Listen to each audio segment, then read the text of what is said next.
When you know the installation of this ummah, you may call it the coronation of this ummah. The coronation of this ummah was, the symbol of the coronation was the changing in the direction of Qibla.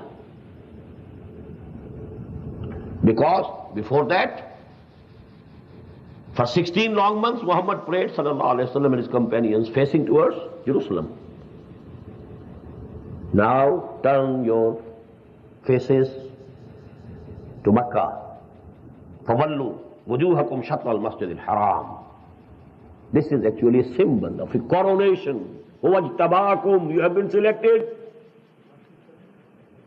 Now here you know the subject of the change in direction of the Qibla is being discussed. This is the beginning of the second part of the Quran. سَيَقُولُ السُّفَهَاءُ مِنَ النَّاسِ مَا وَاللَّهُ عَنْ قِبْلَتِهِمُ الَّتِي كَانُوا عَلَيْهَا قُلْ لِلَّهِ الْمَشْرِقُ وَالْمَغْرِبُ يَهْدِي مَنْ يَشَاءُ إِلَى صِرَاطٍ مُسْتَقِيمٍ وَكَذَلِكَ جَعَلْنَاكُمْ أُمَّةً وَسَطًا لِتَكُونُوا شُهَدَاءَ عَلَى النَّاسِ وَيَكُونَ الرَّسُولُ عَلَيْكُمْ شَهِيدًا.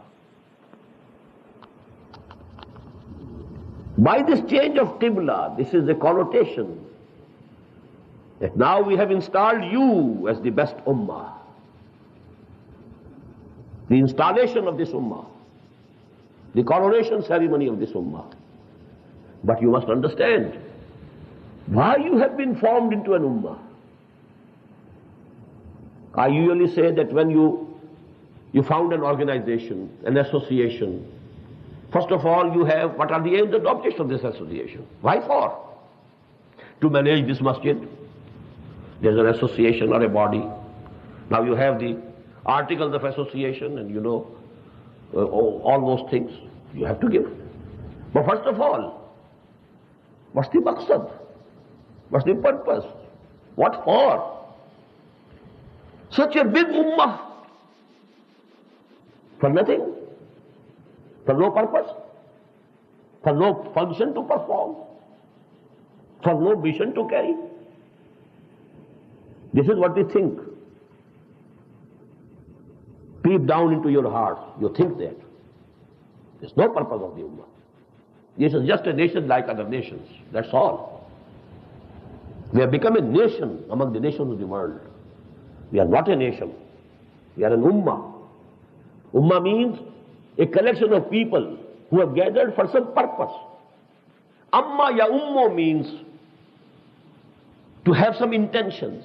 Amin al-Masjid al-Haram.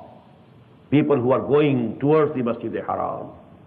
That is why you say Imam, because you are following him. So actually a purpose. People who have gathered together for a cause, for a purpose, for an objective, for a mission, for some goal. They are ummah, not a nation. Qawm is something else. All the messengers of Allah were sent to their nations and they called their nations, Ya Qawme, Ya Qawme.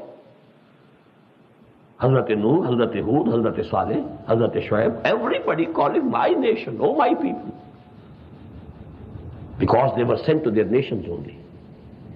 But Muhammad had been sent, sallallahu alaihi wasallam, for the whole of humanity, and people who have responded positively to his call are his ummah. They might belong to any nation, any race, any color of their skin. They may be anybody living on the far east or in the far west. They are the ummah of Muhammad sallallahu alaihi wasallam. But what for this ummah has been formed? Why has it been founded? What's the purpose? وَكَذَلِكَ جَعَلْنَاكُمْ أُمَّةً وَسَطًا لِتَكُونُوا شُهَدَاءَ عَلَى النَّاسِ وَيَكُونَ الرَّسُولُ عَلَيْكُمْ شَهِيدًا. This is the sole purpose. You have to behave as witnesses of Allah unto whole humanity in this world. And you will be called on the day of judgment to testify that you had performed your duty of witnesses unto the whole of humanity. You had did your bit. Whether they responded or not, it's nothing, it doesn't concern you. But whether you did your duty, you performed your function, you fulfilled the task,